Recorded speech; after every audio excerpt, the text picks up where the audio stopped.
¿Alguna vez has sentido una presencia en la oscuridad? No hablo de un miedo infantil a los monstruos debajo de la cama, sino de algo más real, más antiguo. Una sombra que se cierne justo en el borde de tu percepción. La Biblia habla de ello, no como una fábula, sino como una advertencia. Nos habla de un adversario, un león rugiente que busca a quien devorar. Pero, ¿y si te dijera que hay ciertos hombres y mujeres que este león no solo evita, sino a los que teme genuinamente? No son superhéroes con capas ni hechiceros con poderes arcanos.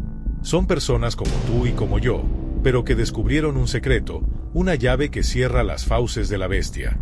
Lo que estás a punto de escuchar no es una simple lista de nombres. Es el desvelo de un misterio que ha permanecido oculto a plena vista en las páginas de las Escrituras. Una verdad que, una vez comprendida, cambiará para siempre tu forma de caminar, tu forma de orar, tu forma de vivir. Porque en el corazón de la batalla espiritual, no todos los soldados son iguales. Existen 5 tipos de creyentes que son la peor pesadilla del enemigo. Y hoy, vamos a desvelar la identidad del primero. Pero antes de que te revele quién es y cómo puedes convertirte en uno de ellos, necesito que hagas algo por mí. Si sientes que este mensaje resuena en tu espíritu, si alguna vez te has preguntado cómo fortalecer tu fe y mantenerte firme ante la adversidad, suscríbete a este canal. Activa la campana de notificaciones, porque lo que compartiré contigo en los próximos minutos es solo el comienzo de un viaje que transformará tu vida espiritual. No querrás perderte ni un solo segundo. Ahora, cierra los ojos por un instante. Imagina a un hombre. No es un rey con una corona de oro ni un guerrero con una armadura resplandeciente. Es un pastor, un joven con un cayado en la mano y una honda en la otra. Su nombre es David. El mundo ve a un muchacho, pero el adversario ve una llama que no puede apagar. ¿Qué tenía David que lo hacía tan formidable? No era su fuerza física, aunque era valiente. No era su linaje, aunque provenía de una familia humilde. Era algo más profundo, algo que ardía en su interior. Era una fe inquebrantable en el Dios viviente. Cuando Goliat, un gigante de más de 2 metros de altura, desafió a los ejércitos de Israel, todos los soldados experimentados temblaron de miedo. 40 días y 40 noches, el gigante blasfemó y se burló. Pero David, el joven pastor, escuchó el desafío y vio una oportunidad. Vio una afrenta no contra un ejército, sino contra el mismo nombre de Dios. Aquí yace la primera clave, el primer tipo de creyente que Satanás teme, el que defiende el honor de Dios por encima del suyo propio. Este no es un creyente que busca su propia gloria. No está interesado en el reconocimiento o el aplauso de los hombres. Su única pasión, su único deseo, es que el nombre de Dios sea exaltado. Cuando el pecado es llamado error, este creyente lo llama por su nombre, abominación. Cuando la verdad es diluida para ser más aceptable, este creyente la proclama con valentía, sin adornos y sin disculpas. Satanás prospera en la ambigüedad, en las áreas grises de la moralidad. Le encanta cuando los cristianos se preocupan más por no ofender a los demás que por no ofender a Dios. Pero el creyente que se levanta como un David moderno, que dice ¿quién es este filisteo incircunciso para que provoque a los escuadrones del Dios viviente?, se convierte en una amenaza directa para su reino de mentiras. Este creyente entiende que la batalla no es contra carne ni sangre, sino contra principados, contra potestades, contra los gobernadores de las tinieblas de este siglo. Y su arma más poderosa no es una espada de acero, sino una devoción celosa por la santidad y la reputación de su Creador. Es el tipo de persona que, en su lugar de trabajo, se niega a participar en chismes o prácticas deshonestas, no por miedo a ser descubierto, sino porque sabe que representa a un Rey celestial. Es la madre que enseña a sus hijos a amar la verdad, incluso cuando es difícil. Es el estudiante que defiende su fe en un aula hostil, no con arrogancia, sino con una convicción tranquila y firme. El adversario puede imitar muchas cosas. Puede falsificar milagros, puede torcer las escrituras, puede disfrazarse de ángel de luz. Pero hay una cosa que no puede falsificar, una pasión genuina por la gloria de Dios. Porque su propia caída fue causada por lo contrario, un deseo de su propia gloria, un anhelo de ser como el Altísimo. Por lo tanto, cuando se encuentra con un alma que ha muerto a sí misma, Un corazón que late al unísono con el corazón de Dios se encuentra con su propia antítesis. Es como si mirara un espejo que refleja su propia derrota. Este creyente no necesita gritar para ser escuchado en el reino espiritual. Su propia vida es un grito de guerra. Cada acto de obediencia, cada palabra de verdad, cada momento de adoración desinteresada es un golpe contra las puertas del infierno. Y el eco de esos golpes resuena en las profundidades, causando temor y temblor en aquel que se autoproclamó príncipe de este mundo. Piensa en Daniel, arrojado al foso de los leones. Su crimen no fue robar ni matar. Su crimen fue orar a su Dios, desafiando el decreto de un rey terrenal. Su lealtad no estaba en venta. Su devoción no era negociable. Y en ese foso, rodeado de bestias hambrientas, no estaba solo. El Dios cuyo honor defendió, envió a su ángel y cerró la boca de los leones. Satanás, que esperaba ver una masacre, presenció un milagro. Vio el poder de un hombre cuya prioridad era la gloria de Dios. Este es solo el primer tipo de creyente. Aún quedan 4 más, y cada uno revela una faceta diferente de esta guerra espiritual. Lo que te he contado hasta ahora es solo la punta del iceberg. Quédate conmigo, porque el segundo tipo de creyente es aquel que domina un arma que el enemigo no puede resistir. Y la historia de cómo la descubrió te dejará sin aliento. La historia que estoy a punto de contarte no la encontrarás en los titulares de las noticias. No será tendencia en las redes sociales. Es una historia susurrada en los lugares silenciosos, en las vigilias de la medianoche, en el corazón de aquellos que han descubierto el segundo secreto. Es la historia del creyente que Satanás teme porque ha aprendido a usar el arma más subestimada y a la vez más devastadora del arsenal celestial. Ya hemos hablado del que defiende el honor de Dios, como David ante Goliat. Pero, ¿qué sucede cuando la batalla no es en un campo abierto, con un gigante visible? ¿Qué sucede cuando el enemigo es un susurro en tu mente, una duda en tu corazón, una cadena invisible que te ata al pasado? Aquí es donde entra en escena el segundo tipo de creyente, el que conoce el poder de la adoración sacrificial. No me refiero a cantar himnos el domingo por la mañana. Hablo de algo mucho más profundo, más visceral. Hablo de una adoración que nace en medio del dolor, que florece en la tierra de la pérdida, que se eleva desde las cenizas de los sueños rotos. Piensa en Job, un hombre que lo tenía todo: riqueza, familia, salud, una reputación intachable. La Biblia dice que era un hombre perfecto y recto, temeroso de Dios y apartado del mal. Satanás, en su arrogancia, se presentó ante Dios y acusó a Job. Dijo, en esencia, claro que te adora. Le has dado todo. Quítale lo que tiene, y te maldecirá en tu propia cara. Y Dios, con una confianza soberana en su siervo, permitió la prueba. En un solo día, Job perdió su ganado, sus siervos, sus 10 hijos. Todo le fue arrebatado. Y poco después, su propio cuerpo fue atacado con una sarna maligna desde la planta de los pies hasta la coronilla de la cabeza. Su esposa, en su desesperación, le dijo, «Maldice a Dios y muérete». Sus amigos vinieron, supuestamente para consolarlo, pero terminaron acusándolo de pecados ocultos. Estaba solo, en la ruina, con un dolor físico y emocional inimaginable. ¿Y qué hizo Job? Hizo algo que hizo temblar los cimientos del infierno. Se postró en tierra y adoró. Sus palabras resuenan a través de los siglos. Desnudo salí del vientre de mi madre, y desnudo volveré allá. Jehová dio, y Jehová quitó, sea el nombre de Jehová bendito. En ese momento, Job se convirtió en uno de los hombres más peligrosos del planeta para el reino de las tinieblas. ¿Por qué? Porque demostró que su adoración no dependía de sus circunstancias. Su amor por Dios no estaba condicionado a las bendiciones que recibía. Su fe no era una transacción comercial. Era una relación inquebrantable, forjada en el fuego de la aflicción. Satanás no tiene respuesta para este tipo de adoración. Su principal estrategia es la acusación y el desánimo. Te susurra al oído: si Dios fuera bueno, no estarías pasando por esto. Si Dios te amara, no te sentirías tan solo.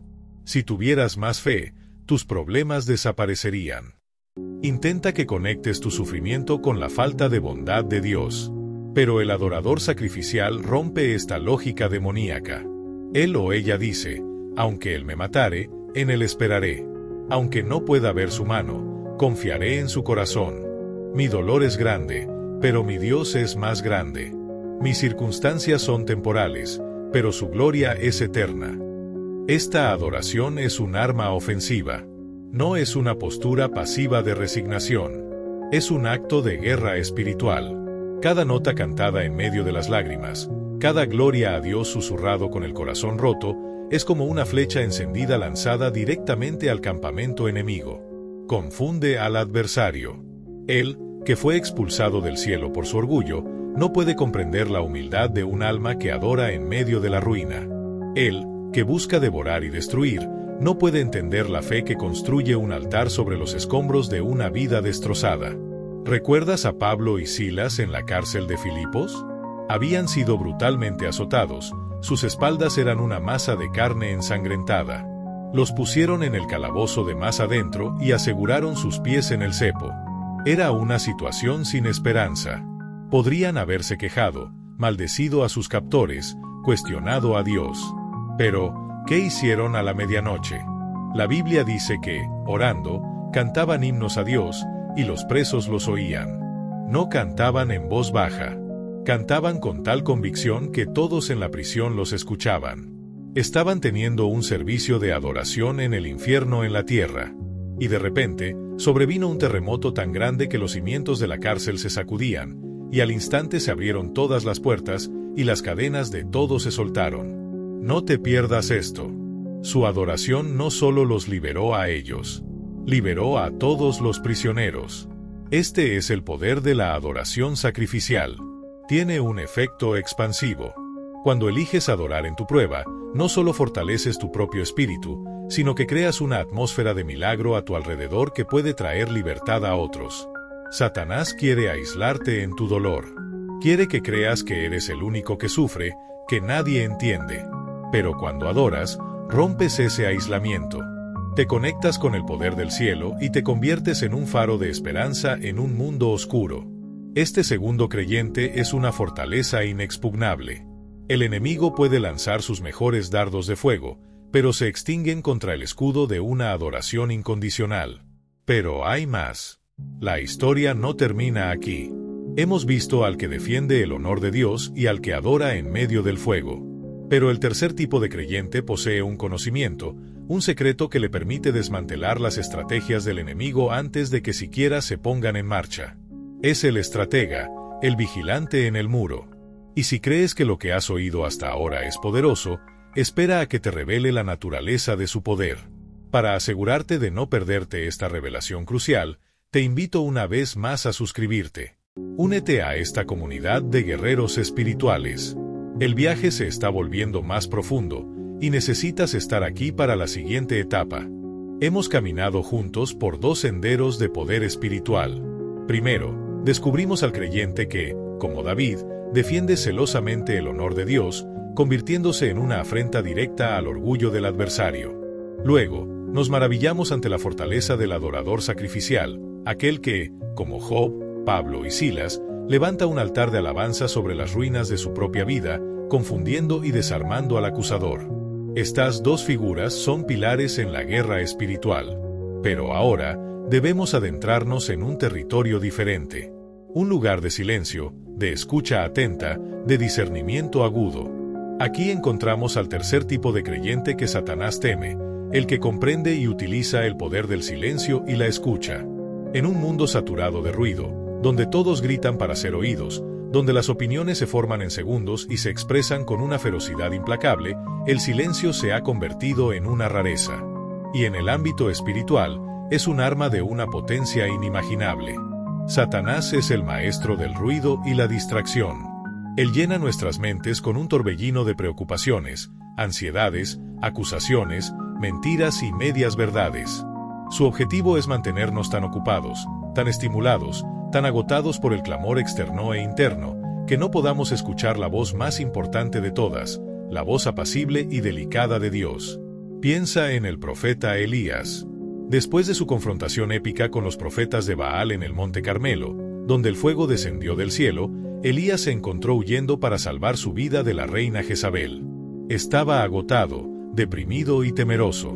Se escondió en una cueva en el monte Horeb, el monte de Dios. Y allí, Dios decidió manifestarse a él. Primero, vino un viento grande y poderoso que rompía los montes y quebraba las peñas. Pero la Biblia dice que Jehová no estaba en el viento. Después del viento, un terremoto. Pero Jehová no estaba en el terremoto. Y tras el terremoto, un fuego. Pero Jehová tampoco estaba en el fuego. Y después del fuego, un silbo apacible y delicado. Y cuando Elías lo oyó, cubrió su rostro con su manto, salió y se puso a la puerta de la cueva. En ese silbo, en esa quietud, Dios le habló, le dio nuevas instrucciones y restauró su propósito. El adversario quiere que busquemos a Dios en las manifestaciones espectaculares, en las emociones intensas, en el ruido de los grandes eventos. Porque sabe que, la mayor parte del tiempo, la dirección, la estrategia y la corrección de Dios vienen en la quietud. El tercer tipo de creyente ha aprendido a cultivar esta quietud. Ha disciplinado su alma para apagar el ruido del mundo y el clamor de su propia carne. Pasa tiempo a solas con Dios, no con una larga lista de peticiones, sino simplemente para escuchar. Es como un soldado en un puesto de escucha en territorio enemigo. Su trabajo es permanecer en silencio y atento, para poder discernir los movimientos del adversario, para poder escuchar las órdenes de su comandante. Satanás teme a este creyente porque no puede engañarlo fácilmente. Este creyente ha aprendido a distinguir entre la voz de Dios, la voz de su propia carne y la voz sutil y engañosa del enemigo. Cuando el tentador llega con una sugerencia que parece lógica, que apela a su orgullo o a su inseguridad, este creyente no reacciona impulsivamente. Se retira a su lugar de silencio y pregunta, «Señor, ¿esto viene de ti?» Ha desarrollado lo que la Biblia llama discernimiento de espíritus. Puede sentir cuando algo no está bien, cuando una doctrina suena piadosa pero carece del Espíritu de Cristo, cuando una oportunidad parece dorada pero conduce a una trampa. Nehemías fue un hombre así. Cuando reconstruía los muros de Jerusalén, sus enemigos, Sanbalat y Tobías, intentaron detenerlo con múltiples estrategias. Primero, se burlaron de él. Luego, conspiraron para atacarlo. Cuando eso no funcionó, intentaron engañarlo con invitaciones para reunirse y dialogar en el campo de Ono, con la intención de hacerle daño. La respuesta de Nehemías fue magistral. Él no entró en un debate. No se dejó llevar por la provocación. Simplemente envió un mensaje: «Estoy ocupado en una gran obra y no puedo ir». Él había escuchado de Dios. Tenía una misión clara. Y se negó a ser distraído por el ruido del enemigo. Más tarde, contrataron a un falso profeta, Semaías, para que le dijera a Nehemías que se escondiera en el templo para salvar su vida, una trampa para hacerlo pecar y así poder desacreditarlo. La respuesta de Nehemías revela su discernimiento. ¿Un hombre como yo ha de huir? ¿Y quién, que fuera como yo, entraría al templo para salvar su vida? No entraré. Él reconoció la voz del miedo y la comparó con la voz de la fe que Dios había puesto en su corazón. Y discernió que Dios no lo había enviado. Este creyente es un estratega formidable. No se lanza a la batalla a ciegas. Espera las órdenes de su rey. Sabe cuándo hablar y cuándo callar. Sabe cuándo actuar y cuándo esperar. Su vida no se rige por la urgencia del momento, sino por la dirección eterna del Espíritu Santo. El diablo prospera en la impulsividad, en las decisiones tomadas por emoción, miedo o presión. Pero el creyente que ha dominado el arte de la escucha se mueve con una calma y una precisión que frustran los planes del infierno. Es como intentar atrapar el viento. Sus movimientos son guiados por una sabiduría que no es de este mundo. Y porque escucha a Dios, a menudo conoce las trampas del enemigo antes de que sean tendidas. Dios le revela las estrategias del adversario, no siempre en visiones espectaculares, sino a menudo a través de una inquietud en su espíritu, una falta de paz sobre una decisión, una escritura que de repente cobra vida y le advierte de un peligro. Este es el vigilante en el muro, el guardián silencioso. Y su silencio es más aterrador para Satanás que el grito de 1000 soldados. Hemos desvelado a 3 de los 5 creyentes: el defensor del honor de Dios, el adorador sacrificial y el oyente discernidor. Cada uno es poderoso por sí mismo. Pero el cuarto tipo de creyente lleva la batalla directamente al territorio enemigo. Es el libertador, el que no solo se defiende, sino que ataca. La historia de su poder es una de las más controvertidas y, sin embargo, más cruciales para entender la guerra espiritual. No te muevas, porque lo que viene a continuación cambiará tu percepción de la autoridad que te ha sido dada. El campo de batalla espiritual está ahora más claro. Hemos visto al guerrero celoso, al adorador inquebrantable y al vigilante silencioso. Cada uno de ellos representa una fortaleza que el adversario no puede penetrar. Son la defensa, el muro de fuego alrededor del pueblo de Dios. Pero la guerra no se gana únicamente defendiendo el territorio. Para lograr la victoria, hay que avanzar. Hay que tomar terreno. Y esto nos lleva al cuarto tipo de creyente, una figura que a menudo es malinterpretada, a veces temida incluso dentro de la iglesia, pero que es absolutamente aterradora para el reino de las tinieblas. Este es el creyente que comprende y camina en su autoridad delegada. No es alguien con un poder innato, no es un ser superior. Es una persona ordinaria que ha comprendido una verdad extraordinaria, que el Rey de Reyes le ha dado autoridad para actuar en su nombre. Cuando Jesús ascendió al cielo, no dejó a sus seguidores como huérfanos indefensos. Les dio una comisión, conocida como la Gran Comisión. Pero junto con la orden de ir y hacer discípulos, les dio el poder para llevarla a cabo. Dijo: «Toda potestad me es dada en el cielo y en la tierra. Por tanto, id». Y en otro lugar, les dijo a sus discípulos: «He aquí os doy potestad de hollar serpientes y escorpiones, y sobre toda fuerza del enemigo, y nada os dañará». La palabra clave aquí es potestad o autoridad. No es nuestra propia fuerza, nuestra propia inteligencia o nuestra propia santidad la que nos da poder sobre el enemigo. Es la autoridad que nos ha sido delegada por aquel que ya venció a Satanás en la cruz. El diablo es un enemigo derrotado. En Colosenses, capítulo 2, versículo 15, la Biblia dice que Jesús, despojando a los principados y a las potestades, los exhibió públicamente, triunfando sobre ellos en la cruz. La victoria ya ha sido ganada. El problema es que muchos cristianos viven como si no lo supieran. Viven como ciudadanos de un reino victorioso, pero se acobardan en sus hogares como si el enemigo todavía tuviera el control. El cuarto tipo de creyente es el que ha leído el veredicto final. Ha entendido que la guerra desde la perspectiva del cielo ya terminó. Nuestra tarea en la tierra es hacer cumplir la victoria que Cristo ya aseguró. Este creyente no le ruega al diablo que se vaya. Le ordena que se vaya en el nombre de Jesús. No negocia con las tinieblas. Expone las tinieblas a la luz. Piensa en los 70 discípulos que Jesús envió de 2 en 2. Eran personas normales, pescadores, recaudadores de impuestos. No eran teólogos ni eruditos. Pero Jesús les dio una instrucción y una autoridad. Y volvieron con gozo, diciendo: «Señor, aún los demonios se nos sujetan en tu nombre». Estaban asombrados. Acababan de descubrir la realidad de la autoridad delegada. Y Jesús les respondió con una de las declaraciones más reveladoras de toda la Escritura: «Yo veía a Satanás caer del cielo como un rayo». En otras palabras, cada vez que ellos usaban la autoridad que Él les había dado, estaban participando y haciendo efectiva la derrota original de Satanás. Satanás teme a este creyente porque este creyente le recuerda constantemente su propia caída y su derrota final.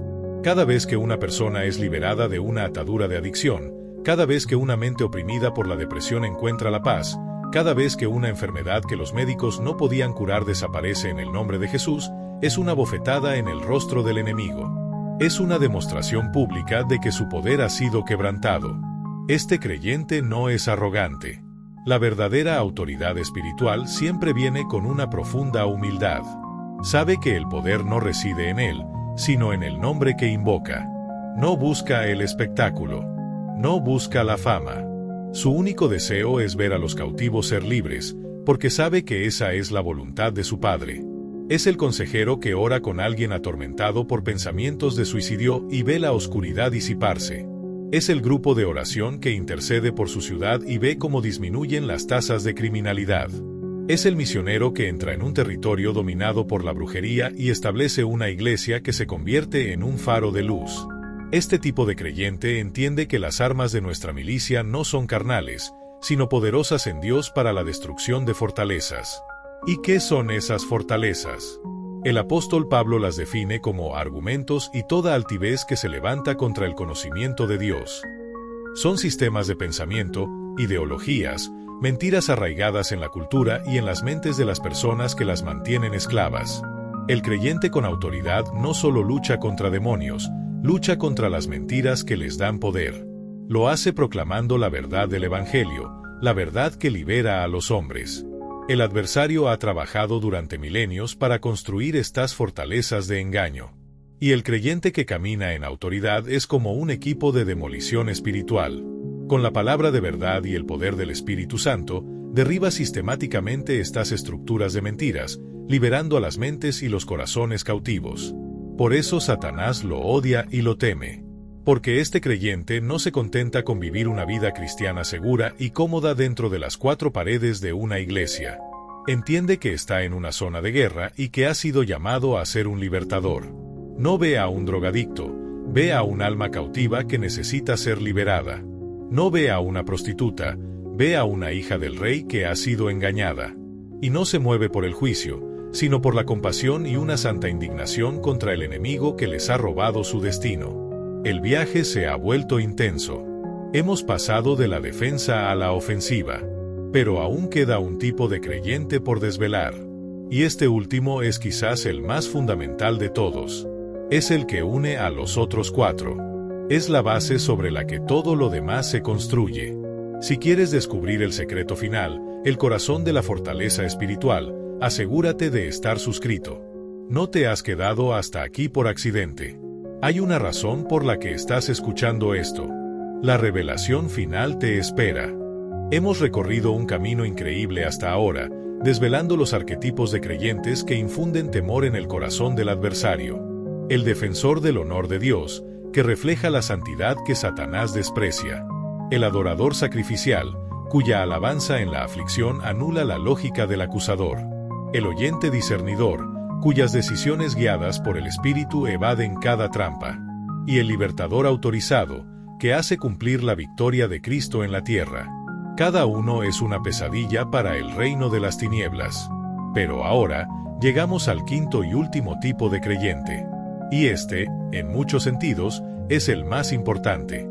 Es el cimiento sobre el cual los otros cuatro se construyen. Sin esta cualidad, la defensa del honor de Dios puede convertirse en legalismo, la adoración en masoquismo, el discernimiento en paranoia y la autoridad en arrogancia. Este quinto creyente es el que ha comprendido la revelación del amor incondicional de Dios y, como resultado, ama a sus hermanos sin hipocresía. Si hay algo que Satanás odia más que a un creyente individual y poderoso, es a un ejército de creyentes unidos en amor genuino. Porque el amor es la esencia misma del carácter de Dios. Dios es amor, declara la Escritura. Y Jesús dio a sus discípulos un mandamiento nuevo, que os améis unos a otros, como yo os he amado. En esto conocerán todos que sois mis discípulos, si tuviereis amor los unos con los otros. El amor no es solo una emoción cálida, es el arma estratégica definitiva. Es el ambiente en el que el Espíritu Santo se mueve con poder. Y es el antídoto directo para la principal estrategia de Satanás, la división. El diablo es llamado el diabolos en griego, que significa el que calumnia o el que divide. Su táctica principal, desde el jardín del Edén, ha sido sembrar desconfianza, ofensa, amargura y división entre las personas, y especialmente entre los hijos de Dios. Sabe que una casa dividida contra sí misma no puede permanecer. Sabe que si puede hacer que los cristianos se peleen entre sí por doctrinas secundarias, por estilos de adoración, por heridas pasadas o por simples malentendidos, los neutralizará por completo. Un ejército que lucha contra sí mismo no puede luchar contra el enemigo común. El quinto creyente entiende esto a un nivel profundo. Ha tenido una revelación personal del amor extravagante de Dios por él. Sabe que fue amado cuando era un pecador, que fue perdonado cuando no lo merecía, que fue aceptado no por sus méritos, sino por la gracia de Cristo. Y esta revelación lo transforma. Le quita el derecho a juzgar a sus hermanos. Le da el poder de perdonar 70 veces 7. Lo impulsa a cubrir una multitud de pecados en lugar de exponerlos. Piensa en la iglesia primitiva en el libro de los Hechos. Se nos dice que perseveraban en la doctrina de los apóstoles, en la comunión unos con otros, en el partimiento del pan y en las oraciones. Y todos los que habían creído estaban juntos, y tenían en común todas las cosas. El resultado de esta unidad radical fue un poder explosivo. Y con gran poder los apóstoles daban testimonio de la resurrección del Señor Jesús, y abundante gracia era sobre todos ellos. El adversario no pudo detenerlos. La persecución solo sirvió para esparcir el fuego. ¿Por qué? Porque su unidad era una fortaleza inexpugnable. Cuando un miembro sufría, todos sufrían. Cuando uno se regocijaba, todos se regocijaban. Eran un cuerpo, no una colección de individuos. Satanás teme al creyente que ama de esta manera porque este creyente es un constructor de puentes, no de muros. Es el que va al hermano que lo ofendió y busca la reconciliación. Es el que defiende la reputación de otro creyente cuando otros están chismeando. Es el que sirve en la iglesia sin necesidad de reconocimiento. Es el que da generosamente a un hermano en necesidad, sin esperar nada a cambio. Cada acto de amor desinteresado es como una pala de tierra que rellena las trincheras que el diablo ha cavado entre los santos. Cada palabra de aliento es como un bálsamo que sana las heridas que el enemigo ha infligido. El amor es la prueba de fuego del verdadero discipulado. Puedes profetizar, puedes echar fuera demonios, puedes tener toda la fe para mover montañas, pero si no tienes amor, dice el apóstol Pablo, no eres nada. Eres como un metal que resuena o un címbalo que retiñe, puro ruido sin poder espiritual real. El enemigo puede tolerar a cristianos talentosos. Puede incluso usar a cristianos doctrinalmente correctos que no tienen amor para causar estragos. Pero no puede soportar a una comunidad de creyentes que se aman genuinamente, porque esa comunidad se convierte en un reflejo viviente de la Trinidad. Se convierte en una embajada del cielo en la tierra. Su amor mutuo es un testimonio más poderoso para un mundo incrédulo que cualquier sermón o milagro. Desafía la lógica del mundo, que se basa en el egoísmo y el interés propio, y demuestra que el Evangelio no es solo un conjunto de creencias, sino un poder que puede transformar las relaciones humanas. Este quinto creyente es el pacificador, el restaurador, el que lleva las cargas de los demás. No es débil, se necesita una fuerza inmensa para amar como Cristo amó. Se necesita morir al propio ego, al propio orgullo, a la propia necesidad de tener la razón. Y es precisamente esta muerte al yo lo que hace a este creyente tan peligroso para Satanás. Porque un hombre que no vive para sí mismo no puede ser tentado por las ofertas egoístas del diablo. Y así, hemos completado el círculo. Los 5 creyentes que Satanás teme. El defensor del honor de Dios. El adorador sacrificial. El oyente discernidor. El libertador autorizado. Y el amante unificador. No son 5 personas diferentes, sino 5 facetas del carácter de un creyente maduro. Son 5 claves que, cuando se usan juntas, te convierten en una fuerza imparable en el reino espiritual. Tal vez, mientras escuchabas, te identificaste más con uno que con otro. Tal vez sentiste una convicción, un llamado a crecer en una de estas áreas. No ignores esa sensación. Es una invitación del Espíritu Santo para que pases al siguiente nivel de tu caminar con Dios. Si este viaje ha impactado tu corazón, si ha despertado en ti un deseo de ser más efectivo en tu fe, te pido por segunda vez que te suscribas. Este canal está dedicado a equiparte para la batalla. Lo que hemos compartido hoy es solo el fundamento. En los próximos videos, profundizaremos en cada una de estas áreas, dándote herramientas prácticas para convertirte en el creyente que Dios te ha llamado a ser. Activa la campana, porque la clase de entrenamiento avanzado está por comenzar. Ahora que hemos identificado a los 5 tipos de creyentes que representan una amenaza existencial para el reino de las tinieblas, podríamos sentir la tentación de detenernos aquí. Podríamos tomar esta lista, elegir el área en la que queremos especializarnos y comenzar a trabajar. Pero eso sería un error. Sería como admirar 5 armas formidables dispuestas sobre una mesa, pero sin entender cómo funcionan juntas, sin comprender la estrategia subyacente que las convierte de simples herramientas en una sinfonía de victoria.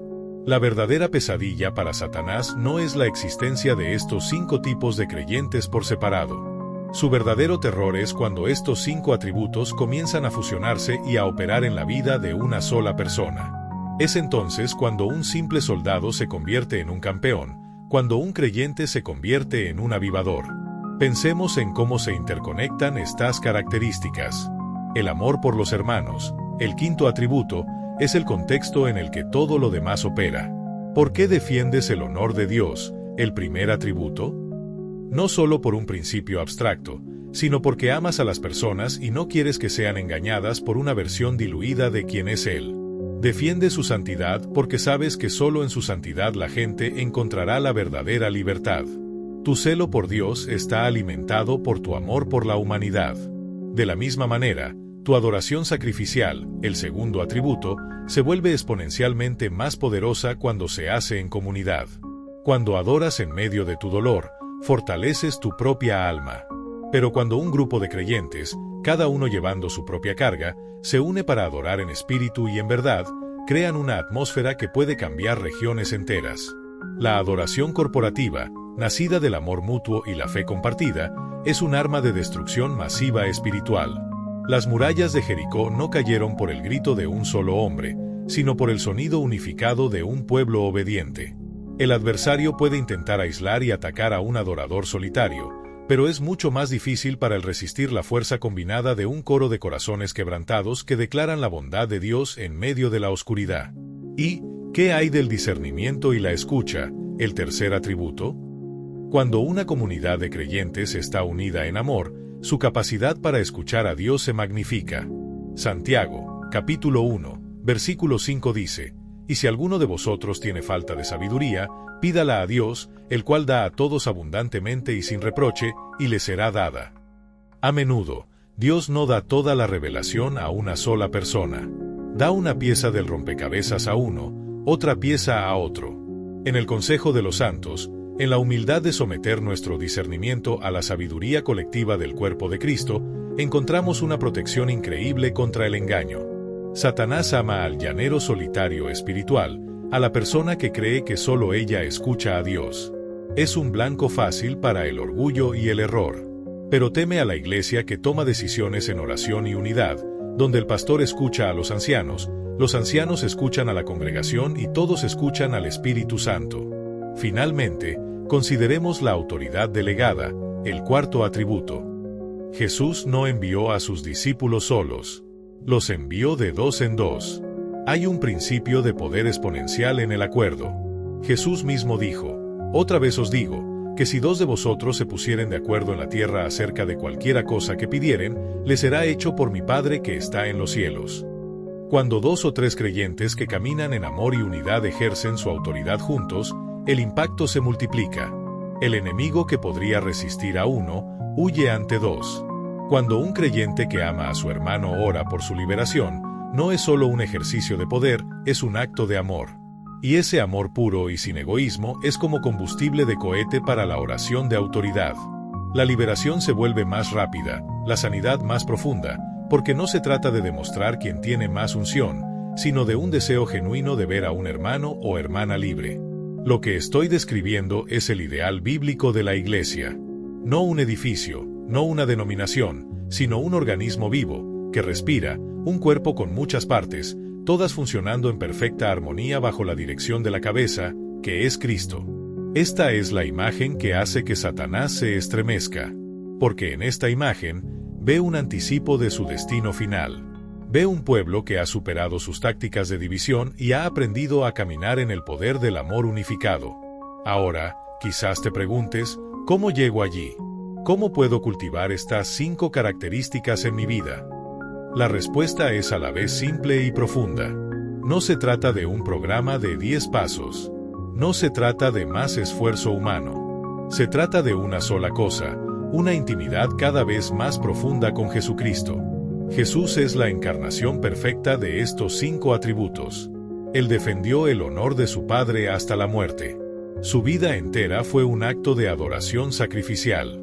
Él solo hacía lo que veía hacer al Padre y solo hablaba lo que oía decir al Padre, escucha perfecta. Él caminó en una autoridad sin precedentes sobre la enfermedad, la naturaleza y los demonios. Y amó a la humanidad con un amor que lo llevó a la cruz.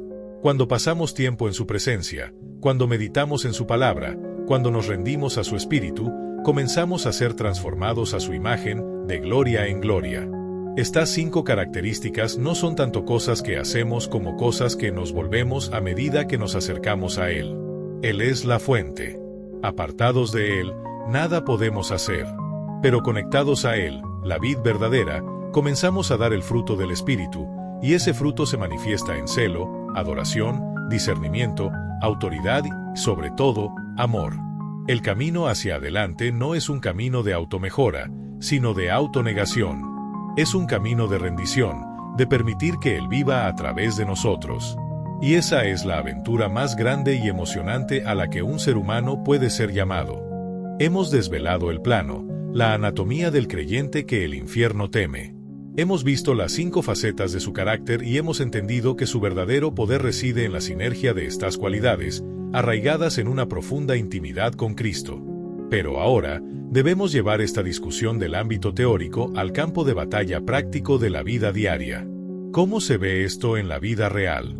¿Cómo se manifiesta esta guerra en nuestras casas, en nuestros trabajos, en nuestras iglesias? Permíteme contarte una historia, una amalgama de miles de testimonios reales. La historia de un hombre llamado Jacobo. Jacobo no era nadie especial. Era un contador, un hombre de números y rutinas. Amaba a Dios, iba a la iglesia, leía su Biblia, pero su vida espiritual era, en sus propias palabras, segura. Evitaba los problemas, mantenía un perfil bajo y trataba de ser una buena persona. Satanás no le prestaba mucha atención a Jacobo. Era un soldado inofensivo, un punto en el mapa espiritual que no representaba ninguna amenaza. Pero entonces, la tragedia golpeó. Su hija adolescente, Sofía, se vio envuelta en un grupo equivocado en la escuela y cayó en una espiral de drogas y autodestrucción. Jacobo y su esposa estaban devastados. Oraron, suplicaron, razonaron, pero nada parecía funcionar. Sofía se hundía cada vez más en la oscuridad. Una noche, en la cúspide de su desesperación, Jacobo cayó de rodillas en su sala de estar. Pero esta vez, su oración fue diferente. No fue una lista de peticiones desesperadas. Fue un grito de guerra. Clamó: Dios, esto es un insulto a tu nombre. Tú eres un Padre Redentor, un Dios de milagros. Esta oscuridad no glorifica quién eres. No lo permitiré más. En ese momento, sin saberlo, Jacobo se había convertido en el primer tipo de creyente, el defensor del honor de Dios. El celo santo reemplazó a su miedo paternal. La batalla ya no era por su hija, era por la reputación de su Dios. A partir de esa noche, todo cambió. Jacobo comenzó a levantarse a las 5 de la mañana todos los días para orar. A menudo, no tenía palabras. Simplemente se arrodillaba en el cuarto de Sofía mientras ella dormía y adoraba a Dios. Cantaba himnos en voz baja sobre la bondad y la fidelidad de Dios, incluso cuando su corazón estaba hecho pedazos al ver a su hija. Se convirtió en el segundo tipo de creyente, el adorador sacrificial. Su alabanza no dependía de la recuperación de Sofía, dependía de la inmutabilidad de Dios. Satanás, que se había estado alimentando de la desesperación de la familia, comenzó a sentir hambre. Luego, Jacobo comenzó a pedirle a Dios estrategia. Se sentó en silencio, con su Biblia abierta, y simplemente escuchó. Un día, sintió una fuerte impresión en su espíritu: deja de luchar contra Sofía. Lucha por ella. Entendió que su hija no era el enemigo, era una prisionera de guerra. Dejó de discutir con ella sobre su comportamiento y comenzó a hablarle de su valor, de los sueños que Dios tenía para ella. Se convirtió en el tercer tipo de creyente, el oyente discernidor. El adversario, que había prosperado en la contienda y la división dentro de la familia, se encontró con una estrategia de amor y gracia que no podía contrarrestar. Sus mentiras sobre la falta de valía de Sofía estaban siendo bombardeadas por las verdades de su padre. Armado con esta nueva estrategia, Jacobo comenzó a caminar en autoridad. Cuando el miedo por el futuro de Sofía intentaba apoderarse de su mente, no lo entretenía. Lo reprendía en el nombre de Jesús. Declaraba las promesas de Dios sobre su hogar. Se reunió con algunos hombres de su iglesia y les pidió que se pusieran de acuerdo con él en oración. Juntos, ejercieron la autoridad delegada, no contra Sofía, sino contra los principados y potestades que la mantenían cautiva. Se convirtió en el cuarto tipo de creyente, el libertador autorizado. Las cadenas espirituales alrededor de Sofía comenzaron a oxidarse y debilitarse. Finalmente, y lo más importante, Jacobo y su esposa tomaron una decisión. Decidieron amarse el uno al otro a través de la crisis, sin culparse, sin resentimiento. Presentaron un frente unido de amor incondicional a su hija. Le dijeron: no importa lo que hagas, no importa dónde vayas, siempre seremos tus padres, siempre te amaremos y siempre habrá un lugar para ti en esta casa. Este fue el golpe de gracia. Se convirtieron en el quinto tipo de creyente, el amante unificador. Crearon un ambiente de amor y aceptación tan poderoso que se volvió más atractivo para Sofía que la falsa aceptación que encontraba en las drogas. Una noche, Sofía llegó a casa, rota y llorando. Confesó todo y pidió ayuda. El camino hacia la recuperación fue largo y difícil, pero el punto de inflexión había llegado esa noche en que su padre decidió dejar de ser un cristiano seguro y convertirse en un guerrero. Jacobo, el contador, se había convertido en la peor pesadilla de Satanás. No porque de repente se volviera perfecto o superdotado, sino porque permitió que la desesperación lo llevara a una dependencia radical de Dios, y en ese lugar de rendición, Dios forjó en él el carácter de los 5 creyentes. Esta historia no es solo sobre Jacobo y Sofía. Es tu historia. Es mi historia. Todos enfrentamos batallas, gigantes, valles de desesperación. Y en cada una de esas pruebas, tenemos una opción. Podemos ser víctimas pasivas, esperando que la tormenta pase. O podemos levantarnos y, a través de la prueba, permitir que Dios nos forje en el tipo de creyente que hace temblar al infierno. La elección es nuestra. La batalla no es para unos pocos elegidos. Es para todo aquel que invoca el nombre del Señor. No estás leyendo esto por casualidad. El Espíritu de Dios está extendiendo un llamado a las armas. Un llamado a pasar de una fe pasiva a una fe activa. Un llamado a convertirte en la respuesta a las oraciones de alguien. La historia de Jacobo nos muestra la transformación en acción. Nos demuestra que estos 5 atributos no son meros conceptos teológicos, sino armas prácticas y poderosas para la vida real. Pero hay una pregunta que quizás persiste en tu mente, una pregunta crucial que debemos abordar antes de concluir. ¿Por qué? ¿Por qué teme Satanás a estos creyentes? ¿Qué hay en el fondo de esta confrontación cósmica que hace que estas características sean tan amenazantes para él? Para entenderlo, debemos volver al principio. No al principio de la historia de Jacobo, sino al principio de todo. A la rebelión original en el cielo. Lucifer, el querubín protector, el más hermoso de los seres creados, fue consumido por el orgullo.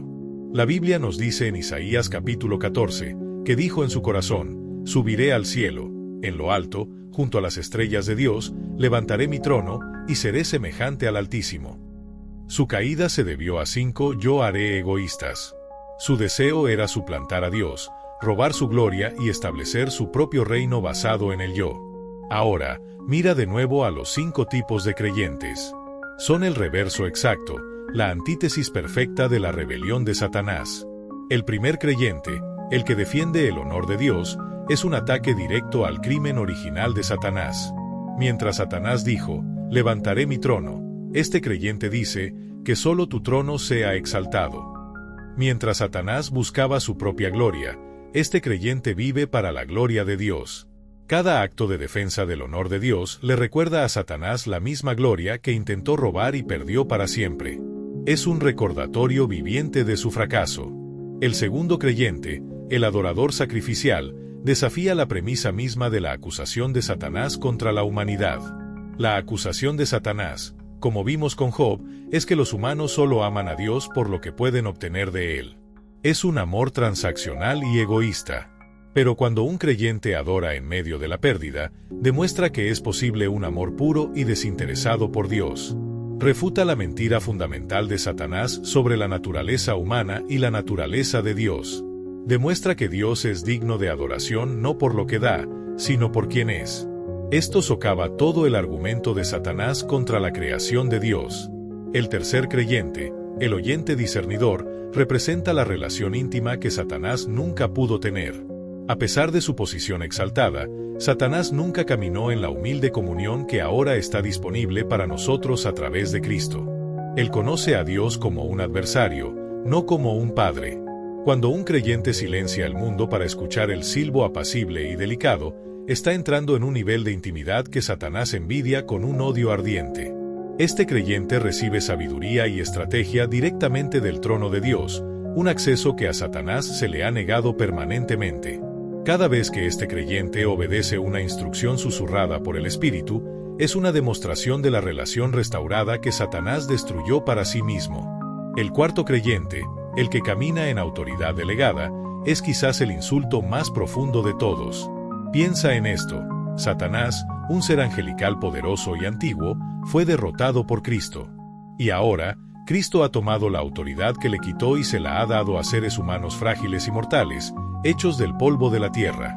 Cada vez que un creyente en el nombre de Jesús ata una obra de las tinieblas, es un ser inferior que ejerce autoridad sobre un ser superior caído. Es una humillación cósmica. Es Dios usando a los débiles de este mundo para avergonzar a los fuertes. Le recuerda a Satanás que no solo fue derrotado, sino que su poder fue transferido a las mismas criaturas que desprecia y trata de destruir. Y finalmente, el quinto creyente, el amante unificador, es la máxima expresión de la victoria de Dios. El objetivo de Satanás es el caos, la división y el aislamiento. El objetivo de Dios es la Shalom, la unidad y la comunidad. Cuando los creyentes se aman unos a otros, están construyendo activamente el reino de Dios en la tierra. Están creando un modelo a escala de cómo se ve el cielo. Están demostrando el poder del Evangelio para derribar los muros de hostilidad que Satanás ha erigido. Cada acto de perdón, cada gesto de servicio, cada momento de comunión genuina es una declaración de que el plan de Satanás para dividir y conquistar ha fracasado. La unidad de la Iglesia es la prueba visible de la derrota de Satanás. No se trata solo de que estas 5 cualidades sean buenas ideas o principios morales. Son armas estratégicas diseñadas por la sabiduría de Dios para contrarrestar y desmantelar específicamente la naturaleza y la estrategia de nuestro adversario. Son la respuesta divina a la rebelión demoníaca. Por eso no es suficiente simplemente saber acerca de ellas. Estamos llamados a encarnarlas. Estamos llamados a convertirnos en la respuesta andante de Dios a la pregunta que Satanás ha estado haciendo desde el principio: ¿realmente puedes crear un pueblo a tu imagen que te ame y te obedezca libremente? Cada vez que caminamos en estas 5 áreas, nuestro espíritu grita un rotundo sí. Y así, llegamos al final de nuestro viaje, pero al comienzo de una nueva forma de vivir. Hemos diseccionado la anatomía del miedo de Satanás, hemos visto su manifestación en una historia real y hemos comprendido las razones cósmicas de su terror. Hemos descubierto que los 5 creyentes temidos por el infierno no son superestrellas espirituales, sino personas ordinarias que han dicho sí a un proceso de transformación. Son la respuesta de Dios a la antigua rebelión, el reverso viviente de los 5 yo haré de Lucifer. Son aquellos que dicen: hágase tu voluntad, no la mía. El celo por el honor de Dios, la adoración en la aflicción, la escucha discernidora, la autoridad delegada y el amor unificador no son talentos que algunos tienen y otros no. Son elecciones. Son disciplinas. Son músculos espirituales que se desarrollan con el tiempo a través de la rendición y la obediencia. La pregunta que queda flotando en el aire ya no es ¿quiénes son estos 5 creyentes? La pregunta ahora es personal. Es una pregunta que solo tú puedes responder. ¿Te convertirás en uno de ellos? ¿Permitirás que Dios te forje, a través de las presiones y pruebas de tu vida, en el tipo de creyente que no solo sobrevive, sino que prospera y se convierte en una amenaza para el reino de las tinieblas? El llamado ha sido emitido. No es un llamado a la perfección, sino a la progresión. No es un llamado a la autoconfianza, sino a la dependencia de Cristo. Es un llamado a tomar tu lugar en el muro, a tomar tu posición en la batalla. Tal vez hoy, mientras escuchabas, te sentiste débil e inadecuado. Porque Dios ha elegido lo necio del mundo para avergonzar a los sabios, y ha elegido lo débil del mundo para avergonzar a los fuertes. Tu debilidad es el lienzo perfecto para que Él pinte su fuerza. Tu insuficiencia es la plataforma perfecta para que Él demuestre su poder. El primer paso no es tratar de ser como David o Job o Pablo. El primer paso es simplemente arrodillarse, como lo hizo Jacobo, y rendirse. Es decir, Dios, estoy cansado de vivir una fe segura e ineficaz. Quiero todo lo que tienes para mí. Úsame. Cámbiame. Hazme peligroso para el enemigo y útil para tu reino. Aquí estoy, envíame a mí. Esa oración, pronunciada con sinceridad desde un corazón quebrantado, es el sonido que capta la atención del cielo y hace sonar las alarmas en el infierno. Es el comienzo de tu propia historia de transformación. Quiero que sepas que no estás solo en este viaje. Millones de creyentes en todo el mundo se están despertando a esta realidad. Hay un ejército que se está levantando, un ejército de personas comunes y corrientes que están cansadas de ver al enemigo robar, matar y destruir en sus familias, sus iglesias y sus naciones. Están tomando su posición, armados no con odio ni con armas carnales, sino con el poder del Espíritu Santo y las 5 armas que hemos discutido hoy. Este es tu momento de unirte a ellos. Este es tu momento de decidir de qué lado de la historia quieres estar. No como un espectador, sino como un participante activo. No como una víctima, sino como un vencedor. La historia de la fe está llena de hombres y mujeres que, en su momento, eligieron ser un Jacobo. Eligieron creer que Dios era más grande que sus circunstancias. Y por su fe, conquistaron reinos, hicieron justicia, alcanzaron promesas, taparon bocas de leones, apagaron fuegos impetuosos, evitaron filo de espada, sacaron fuerzas de debilidad, se hicieron fuertes en batallas, pusieron en fuga ejércitos extranjeros. Esa misma fe y ese mismo poder están disponibles para ti hoy. Para concluir, quiero hacerte una última invitación. Este no es solo un video de YouTube. Es una convocatoria. Es un punto de encuentro para aquellos que anhelan más de Dios y quieren tener un impacto eterno.